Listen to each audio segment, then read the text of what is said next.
way for the Bucks over the Bills with 25 points and 17 rebounds. The Bucks moved into sole possession of the second seed in the Eastern Conference.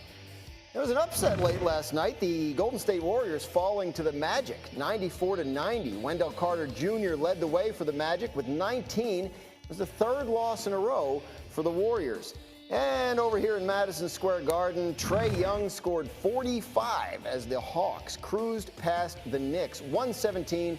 Trae Young has the fifth highest scoring average for a visiting player at Madison Square Garden at 28.6 in 9 games played. We will have another star-studded NBA Wednesday doubleheader this week on ESPN and the app. Kevin Durant and the Nets take on the Grizzlies at 7:30 Eastern. Then it's out to L.A. for our West Coast primetime game between Joel Embiid and the Sixers and LeBron and the Lakers. Our coverage starts with NBA Countdown at 7 Eastern. As part of Memphis Grizzlies All Access tonight, our Jalen Rose caught up with Memphis's Desmond Bain for a film session. You know how I beat all up in VIP, got second year guard forward, Desmond Bain. Bain to step back, three is through. I feel like you're a legit candidate for most improved player.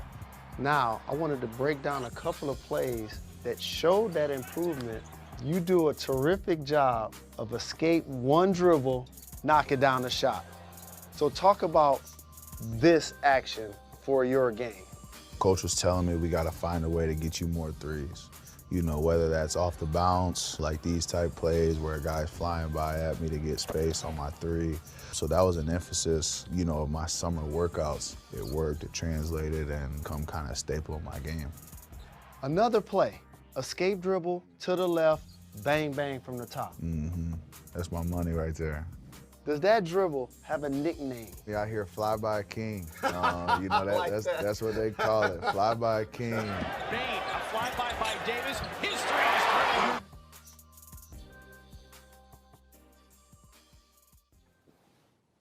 That's just a little taste of Memphis Grizzlies All Access, which is our in-depth look at all things Grizzlies, happening all day today on ESPN. And look who joins us from Memphis, Jalen Rose. We're excited to see all of that for sure and more of that interview, but we want to talk about a couple other NBA matters, if that's all right. Here in New York City, in a press conference yesterday, the mayor, Eric Adams, reiterated the city's work vaccine mandate, saying, right now, we're going to take some complaints. When this is all said and done, people are going to realize this is a thoughtful administration and we got it right. So baseball, basketball, businesses, all of those things, they will have to wait until that layer comes. Now, of course, this pertains to Kyrie Irving, who is unvaccinated and therefore unable to play for the Nets here in New York City. So what do you make of this situation with Kyrie and the Nets with 10 games left in the season? Here's what I make. If you want to play the sport just like your teammates, you can actually get vaccinated. That's one solution. The other solution is your team, if you're the Nets, just won't meet its goals. You do have Kevin Durant, one of the greatest players that the league has seen, a terrific scorer that shows he can be dominant. But Kevin Durant is not going to be enough to win the Eastern Conference with a partial Kyrie Irving. If they're a part of the play-in, they may play at Toronto, which means Kyrie won't be able to participate. Ben Simmons has not played for the Nets just yet, dealing with the back issue. I just feel with around 10 games remaining, it's time to be more definitive about what we're seeing.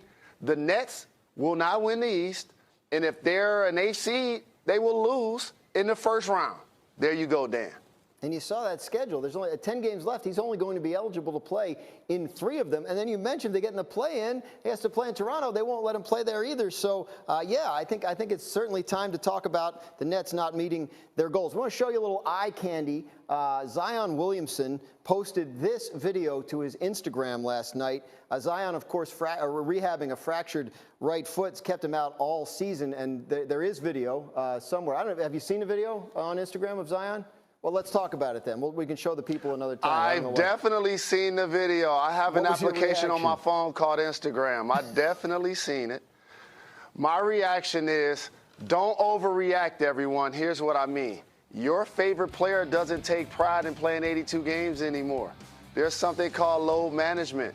And if I'm Zion and I haven't played all year, he has to create a level of confidence for himself, a level of enthusiasm for the team, and show progress with his injury. How do you do that?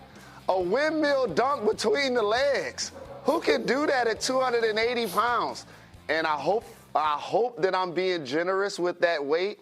But either way, if you're the New Orleans Pelicans and you can get Zion back, not this season, but next season, to go with Brandon Ingram, to go with the addition of C.J. McCollum and a young, talented coach in Willie Green, they can make the kind of noise you see the Dallas Mavs or the Minnesota Timberwolves make if he's healthy next season. Yeah, but we had Brian Windhorst on last hour, and he was talking about this maybe being a statement he's trying to make to the team, that maybe there's some tension between Zion and the team about his injury situation. You don't think this has any indication of a potential issue with his future there? No statement, because he's still under contract, and they can pay him the most money. And when you're on a rookie deal, Dan, that's about a $40 million, and I guess I'll say haircut because I don't have one, but that's what Zion would have to take in order to leave the Pelicans. And I just don't believe that that's something that I would consider if I was him. That's a great situation for him in New Orleans. And I saw this before with Giannis. Just a couple of years ago, everybody was saying, hey, Giannis, leave the Bucks. Go to Miami. Go to Dallas. I said, Giannis, invest. Double down. He re-signed. They add Drew Holiday. Middleton steps up, and Milwaukee wins the championship. I need everybody to stop trying to take these mercurial players from small market teams and catapult them to large markets. Every offseason, we talking about who's going to go to the Nets, who's going to go to the Knicks, and who's going to go to the Lakers. I want to see Zion stay with the Pelicans.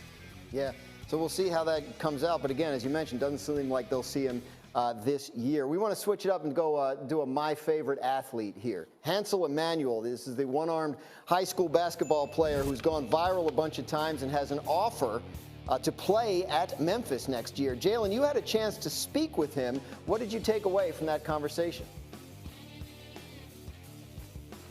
Hansel Emmanuel is an incredible young man, Dan. Jalen and Jacoby got a chance to interview him on our show yesterday, and the humility and the talent that this young man has. Now just think about this. He's competing in basketball with one arm, going 360, going nuclear on opponents to the point where not only does he have scholarship offers, he has 3 of them, and one of them is from Memphis by Penny Hardaway. So this time next year, while you're enjoying the NCAA tournament right now, you should do 2 things. One, ask the college that you root for, why are they not offering Hansel Emmanuel a scholarship? And then number 2, he'll be in the NCAA tournament likely next year. An incredible, talented young man. It was a joy to meet him and to interview him. Yeah, the school I went to just went 0-19 in Big East play this year, so we could use him or literally anyone. Jalen, we really appreciate you stopping by and talking some hoops with us. As we mentioned,